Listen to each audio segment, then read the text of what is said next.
Bonjour et bienvenue dans cette nouvelle vidéo. Je commence par notre première partie, la revue de nos setups pour cette journée du 7 février. Et je commence comme toujours par le Gold, où je constate malheureusement notre premier trade perdant pour cette journée. Je passe à l'euro-dollar. Et là aussi, malheureusement, je constate notre deuxième trade perdant de la journée.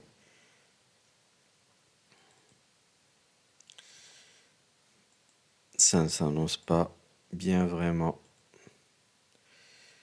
Le kiwi dollar. Pour le kiwi dollar, on avait, on avait bien le breakout au moment du traçage. Donc on avait mis notre ordre limite. Nous avons eu le pullback, juste ce qu'il faut pour activer notre trade et take profit dans la foulée. Très, très impressionnant comme trade. Ça m'étonne à tous les coups, ce genre de situation. Nous restons sur deux trades perdants et un trade gagnant pour l'instant. Pound dollar. Et voilà un troisième trade perdant. Et oui, il faut bien gérer les trades perdants parce que ça fait partie du trading. Hein. Il n'y a aucun moyen autre que gérer la situation. Et voilà un quatrième trade perdant. Et là, ça commence à faire beaucoup, bien sûr, pour une journée. Mais bien sûr, il faut impérativement gérer mentalement les trades perdants, les journées perdantes, de façon générale, parce qu'il y en aura. Donc, 4 trades perdants pour un trade gagnant.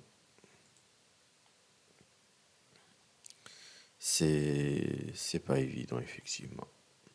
Dollar canadien, et voilà un cinquième trade perdant. Ouais, la journée, ça s'annonçait plutôt difficile. Hein. Donc, 5 trades perdants contre un trade gagnant, ça fait mal. Ça fait mal. Euro canadien, voilà, c'est... Ouais, sixième trade perdant. Malheureusement pour nous. Ouais, ben, il y a eu le breakout, pullback, qui a activé notre trade, mais bon. Le prix a atteint notre stop loss avant de se retourner.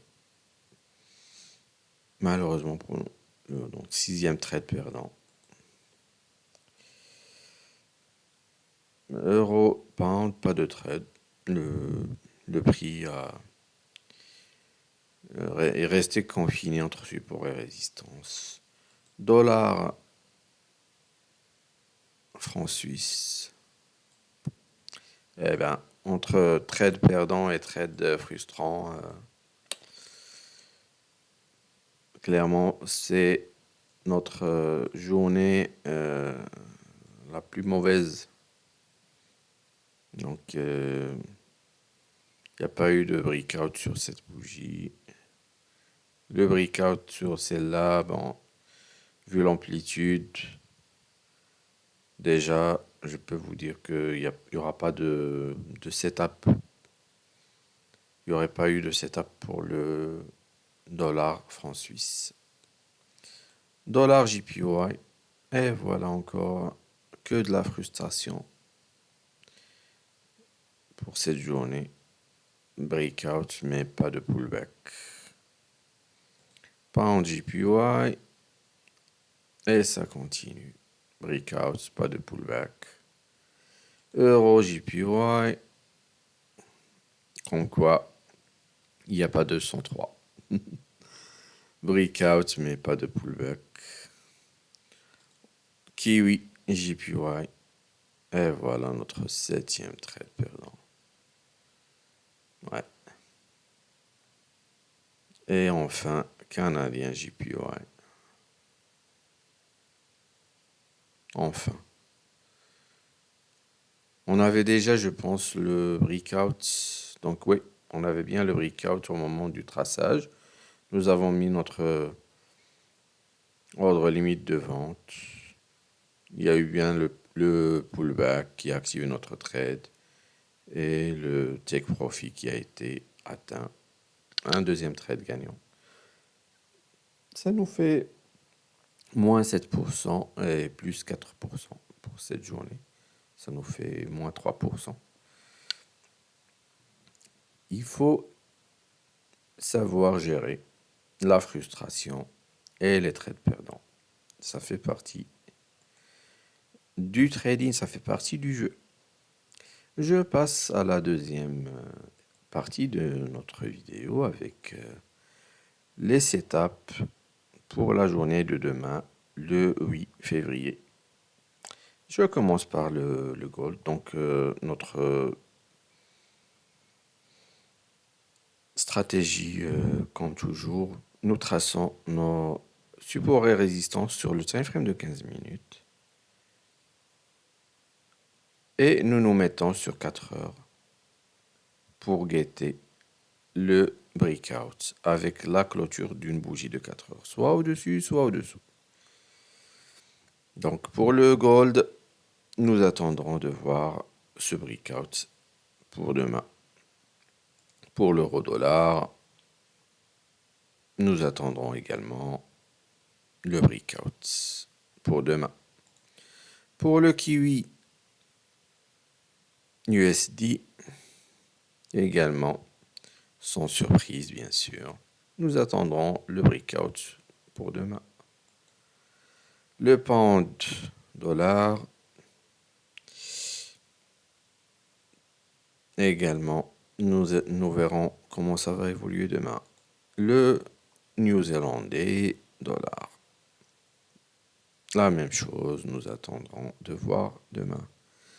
Le dollar canadien. Ouais. Bah, si cette bougie clôture au-dessous, nous pourrons mettre en place notre ordre limite de vente avec un stop loss à mi-chemin entre support et résistance et un take profit sur un ratio de 2 points. C'est aussi simple que ça. Et bien sûr, nous attendrons. Il faut attendre bien sûr la clôture de cette bougie et s'assurer qu'elle clôture bien au-dessous de notre support avant de mettre en place l'ordre limite de vente. Nous verrons comment ça va évoluer demain. L'euro canadien, rien de spécial, nous attendrons le breakout. L'euro pound également, nous attendrons le breakout. Le dollar franc suisse, la même chose, nous attendrons de voir demain. Le dollar JPY, également, nous attendrons le breakout. Pound JPY, la même chose, nous attendrons le breakout avec la clôture d'une bougie de 4 heures. L'euro JPY, sans surprise également, nous attendrons le breakout pour demain. Le kiwi JPY, sans ajouter quoi que ce soit, on attendra le breakout avec la clôture d'une bougie de 4 heures. Et enfin, nous attendrons aussi également le breakout sur le canadien JPY. Notre vidéo est ainsi terminée. Je vous remercie et je vous dis à bientôt.